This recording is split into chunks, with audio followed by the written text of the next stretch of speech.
Hello everyone. Today we are going to discuss the construction of a synchronous generator. Okay, you can call it as an alternator or AC generator.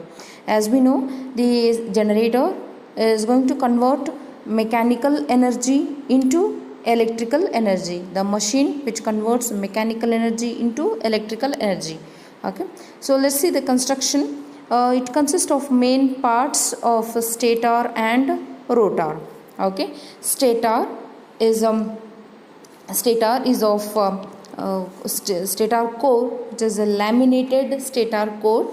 Okay, so in that there will be an parts like this. These are all called as inner periphery. There will be a slots for the inserting your armature conductors. Remember one thing, that field winding is on rotor and armature windings is on stator. This is the main difference, okay, between a DC generator and AC generator. And even here commutators are absent. Okay, so now this stator is a stationary part. This consists of core. Okay, this is a stator core, and the slots to hold, these are the slots to hold the armature winding. Okay, similarly as that of your three-phase induction motor. Okay, so the entire core is laminated. Okay, so and it is laminated to reduce the eddy current losses, and material used for this core is a steel to keep hysteresis loss down. Okay, to reduce the hysteresis losses. Okay, this is about the stator part. It is same as that of your induction motor stator. Okay, so now there are let's discuss about the rotor parts. And so rotor are of two types of rotors we have. One is a salient pole rotor, another one is non-salient pole rotor. Okay, a salient pole rotor is also called as a projected pole. Okay, as you can see, the poles are projected over here, so these are called as projected poles. Okay, and remember, the poles are built up of a thick steel laminations, okay, of poles, and those are all bolted to the rotor. Okay, so this is as shown here. The field winding is provided. You can observe here, the field winding is provided on the pole shoe. Okay, and next, these rotors have a large diameter. Okay, these rotors have a large diameter, and remember, small axial lengths. Okay, as the mechanical strength of the salient pole type is less, so this is preferred for a low speed alternator range. Okay, so from 125 rpm to around 500 rpm. Okay, the prime movers used to drive this type of rotors are generally like water turbines and IC engines. Okay, let's come to a second one. This is a non-salient pole rotor. Okay, this is also called as smooth cylindrical type rotor. Okay, or you can call it as one more name, non-projected pole type, because there is no projected poles like salient poles. So therefore, non-projected poles type rotor. Okay, the rotor consists of a smooth solid steel cylinder having a number of slots. Okay, number of slots, right? You can observe here, there are number of slots to accommodate a field coils on this, right? These slots are covered at the top with the help of steel or manganese wedges. Okay, these, and the unslotted portion of the cylinder itself acts as a poles. Here you can see unslotted, these are acts like a poles. Alright, okay, so here what happens is, the poles are not projected out, and the surface of the rotor is smooth. Okay, rotor is a smooth, which maintains the uniform air gap between the stator and the rotor. Obviously this is the rotor, means there will be a stator here. The air gap between these two will be uniform in this type of rotor. Okay, these rotors have a small diameter. Okay, these rotors have a small diameters. Okay, but but large axial lengths. So this is to keep a peripheral speed within the limits. Okay, the main advantage of this type of rotor is these are very mechanically very strong and thus preferred for the high speed alternators ranging from 1500 to 3000 rpm. Such a high speed alternators are called as turbo alternators. Okay, these are called as turbo alternators. Okay, and then now we'll see the difference between the both rotors, salient pole and non-salient pole rotors. In a salient pole rotors, poles are projected out from the surface, whereas in this smooth or non-salient pole, these poles are not projected poles. Okay, air gap is non-uniform because of this pole projected poles, and here this air gap is uniform because of the non projected poles. Okay, diameter is high and axial length is small, but in this case small diameter and the large axial length in the feature. Okay, so these are mechanically weak, whereas these are mechanically robust. Okay, these salient pole machines are preferably used for low speed alternators, whereas non-salient pole generators are used for a high speed alternators, or also, as we have discussed, these are called as turbo alternators. Okay, prime movers used for this salient pole rotor is poles are water turbines and IC engines, and in non-salient pole alternators, prime movers are used for this is steam turbines and electric motors. Okay, for the same size of this salient pole rotor, the rating is smaller than the cylinder type. Okay, whereas in non-salient pole, for the same size, rating is higher than the salient pole. Okay, the separate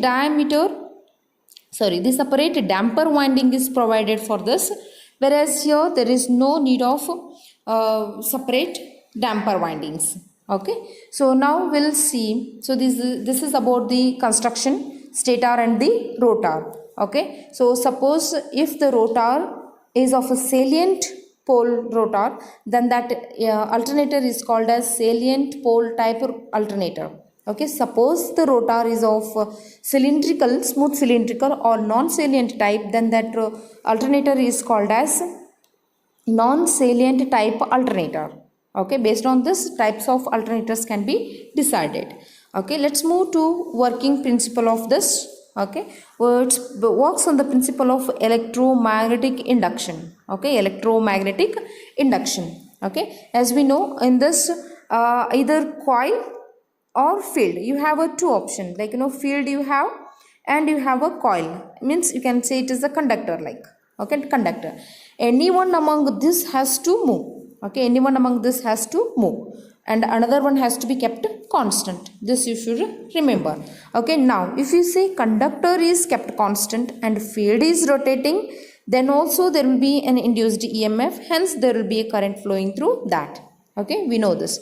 Or what we can say is, you can keep your conductor constant and allow your field to rotate. Anyone among this has to rotate. Okay, move. Then only your EMF will be produced. So based on this, so remember here what we are going to use is, so here we are going to use conductor kept constant and field is rotating, that is RMF, rotating magnetic field. Okay, so field is rotating, your coil or a conductor is kept constant. That's what we have said is field winding is on a rotor.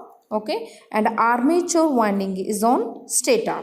Right, so whereas your rotor starts rotating, means rotating magnetic field is rotating, therefore you can get a EMF induced in the stator. Okay, question gets why armature has to be kept constant, whereas in DC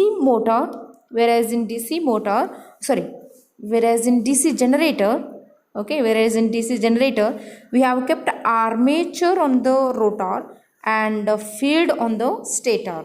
Okay, whatever we are getting the output of stator, we are getting from this field winding. Okay, remember on the armature what happens is, armature, if you allow armature winding to for a DC generator around 220 volt DC supply, so maximum of supply is 220 volt DC supply we were getting. Okay, but whereas in AC generator, we are not getting only 220 volts, we are getting 11 kilovolts, 11,000 or 33 kilovolts. Okay, so such a huge voltage has to be get, so that is cannot be get by this armature winding which is rotating. So if you are allowing your armature to rotate, there will be a spark. Okay, therefore to avoid such conditions, we are allowing field winding on the rotor. So suppose field winding is on the rotor and the armature is on the stator, what happens is very high voltage can be sustainable by that rotor conductor, that is your field winding. Okay, and on the stator what we can get is, the stator is a stationary part. On that field what we can do is, so insulated can be given high, and then from that you can get a output of that. Okay, three phase supply, that is of 11 kilovolt or 33 kilovolt. That is why we are going to place your field winding on the rotor and armature winding on the stator. Insulation will be very easy for us for the stationary windings. Okay, to get a very high voltages. Okay, let's see now how the rotor, alternator works. Okay, as we know, this is the rotor and this is the stator. We are going to get an output from this stator. So initially what happens is, this rotor has to rotate. Okay, this rotor has to rotate means field winding is on the rotor. Okay, so remember, initially rotor is a standstill. What we have to do is, we have to give a small amount of DC supply to the small amount of DC supply to the rotor. This is called the excitation. Okay, so small amount of DC supply is given to the rotor. So where on that field winding is wounded. Okay, so DC supply when we have given, this current starts flowing through that, there will be an induced EMF, due to that field winding gets energized. Okay, therefore field winding starts rotating, means with the RPM, that means your field starts rotates. Okay, rotor also starts rotate due to that. Okay, when this rotor starts rotates, remember your armature is on the stator kept constant. As we said, any one among this has to rotate. This is rotating, so this is kept constant, then also there will be an induced EMF.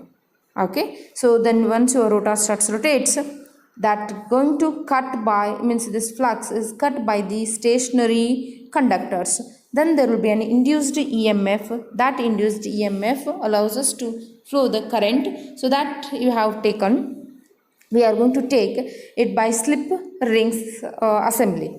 Okay, this is how your alternator works. Okay, so let's consider only for, let's see how the alternator works.